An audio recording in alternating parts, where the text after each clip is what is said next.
Imagine a simple scene. You're walking, not running, not hitting the gym, just walking to your car, down the block, around the store, or on your way to work. Now think about this for a second. If you could pause time right now and see what's happening inside your knee, would that walk be helping or quietly making the pain worse? Because that's the real question for a lot of people. When I walk, it gets better. But when I walk, it also hurts. And then the fear kicks in. So, is walking good or bad for knee pain? Most people fall into one of two extremes. Either walking is always safe and perfect, so you should push through. Or walking wears down the cartilage, so you should stop altogether. But from a physical therapy perspective, the truth is different. Walking can be one of the best remedies. And at the same time, it can be exactly what's irritating your knee, depending on how your body is walking today. And that's what almost nobody explains calmly. Today I'm going to show you what walking actually does inside the knee, why it sometimes helps and sometimes makes things worse, and the simple signs that tell you whether you're on the right track. No exaggeration, no scare tactics, and no 8,000 steps or nothing mindset. And stick with me until the end, because I'm going to teach you 2 simple, safe exercises I give to a lot of people who feel knee pain when they walk. Exercises that help take load off the knee and put the work back where it belongs, the right muscles. Now tell me in the comments, do you feel knee pain when you walk? You can answer with just yes or no. That helps me get to know you better. Before you decide whether walking is good or bad for knee pain, I want to tell you something. And I'm saying this as a physical therapist who sees this complaint every single day. Props to you for wanting to understand. A lot of people try to just tough it out, look for a quick fix, or keep bouncing between pushing too hard and stopping completely. But when you stop and understand what's going on, you take the most important step. You step out of fear and into control. And in real life, that's the first step toward getting better. Now here's the main point. Your knee wasn't designed to work alone. It works like a transfer station, right in the middle between your hip and your ankle. And how much it suffers, or how protected it feels, depends on what those two ends are doing. Think of it like this. The knee is a hinge, but it's not a hinge floating in midair. It's attached to 2 big structures, the hip above and the foot ankle below. If the hip is weak or stiff, the leg loses alignment and the knee starts compensating. If the ankle is locked up or the foot collapses too much, the knee compensates too. And then walking, which should be natural, turns into a series of tiny twists and repeated impacts. And here's an important detail based on science, not guesswork. For most people, movement and exercise are a core part of knee care, even when osteoarthritis is present. International guidelines like ORSI recommendations put education and structured exercise programs as key treatments for knee osteoarthritis. So the problem, most of the time, isn't walking wears down cartilage. The problem is walking with poor alignment, sleepy muscles, and the load always going to the same spot. Now that you understand the knee doesn't work alone, let's look at what happens in the first few minutes when you start walking. When you come out of rest and start moving, the knee goes into warm-up mode. Local circulation increases, tissues become more flexible, and the muscles around it start to wake up. And there's something really important here. Knee cartilage doesn't get blood supply directly like a muscle does. It relies heavily on the joint fluid around it. That's why movement matters. When you walk, you get a cycle of compression and decompression. You load the joint, then unload it. That back and forth helps the joint fluid do its job, bringing nutrients in and helping carry waste out, almost like the knee is being hydrated from the inside. The University of Washington explains this exact principle. Cartilage receives nutrients from the fluid inside the knee, and using the joint helps that exchange happen. And that explains why so many people feel less stiffness after a few minutes of walking. It's like a hinge that's been sitting still.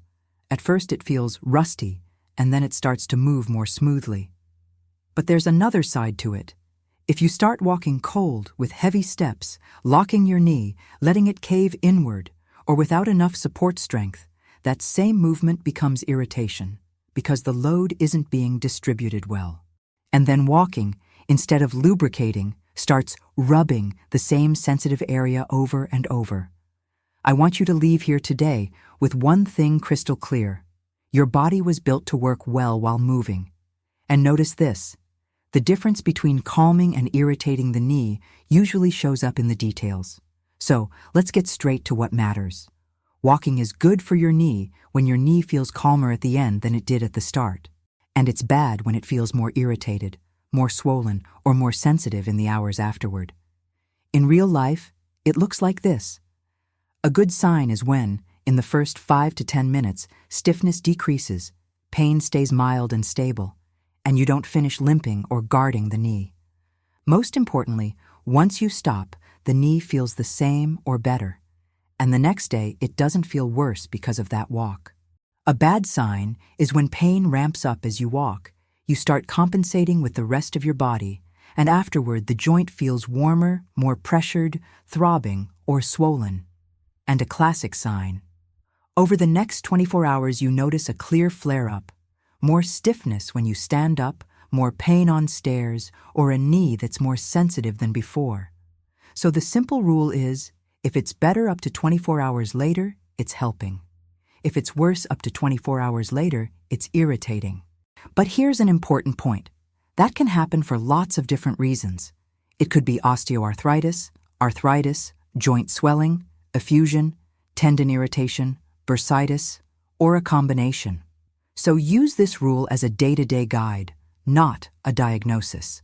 If this keeps happening, if you get repeated swelling, warmth, significant catching, locking, pain that only worsens, or you're changing the way you walk because of your knee, the smartest next step is getting evaluated by a doctor or a healthcare professional who can examine the knee closely. Living in pain isn't normal, and you don't have to accept it as just age. So what can you do to fix this without stopping completely? First, adjust the dose. If it flares up, it doesn't mean never walk again. It means that today, your joint tolerates less. Cut your walk in half for a few days, or do it in blocks, 5 minutes, break, then another 5. A lot of people tolerate movement pills better than one long block. Second, adjust the impact.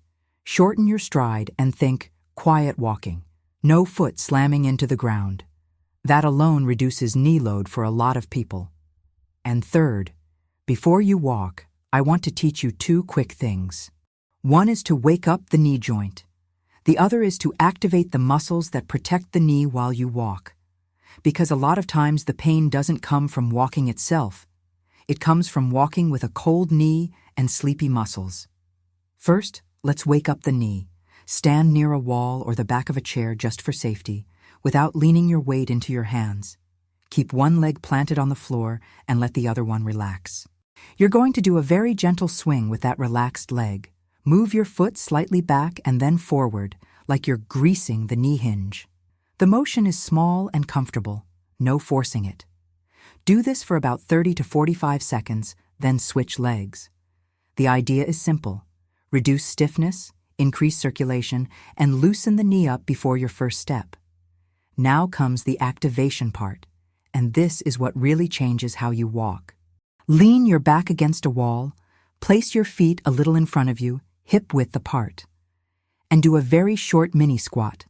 Lower just a little, like you're sitting in the air, then come back up. Slow and controlled. 2 tips to protect your knee. Keep your knees pointing in the same direction as your feet. Don't let them cave inward. Put your weight more through the middle of your foot and your heel, not just your toes. Do 2 sets of 6 to 10 reps. And that's it. This takes less than a minute and it can change a lot. If after these 2 steps, your walk feels more comfortable and more stable, that's a strong sign your knee didn't need less movement. It needed better prepared movement, with the joint awake and the muscles doing their job. Remember, walking can be one of the best habits for your knees, as long as you're building stability and strength little by little. The worst-case scenario isn't not hitting 10,000 steps. The worst-case scenario is letting fear push you into being inactive, because then your body gets stiffer, your muscles switch off, and your knee ends up struggling even with simple everyday tasks. Here on the channel, I've got other videos showing specific knee exercises and stretches, and also how to improve hip stability and leg strength so walking starts to help, with more confidence and less pain. So if this video helped you, subscribe and watch the next ones, because I always explain things in a simple, safe way, no exaggeration. And if you want a more organized path, with a ready-to-follow progressive routine, I left the knee pain relief program in the first pinned comment. Go check it out. It can help you. It can be a great option if you need more structured guidance to reduce pain and rebuild strength and stability, without impact and without guessing. Now tell me in the comments, what surprised you most? Realizing walking can help your knee, or understanding why sometimes it makes things worse? See you in the next video.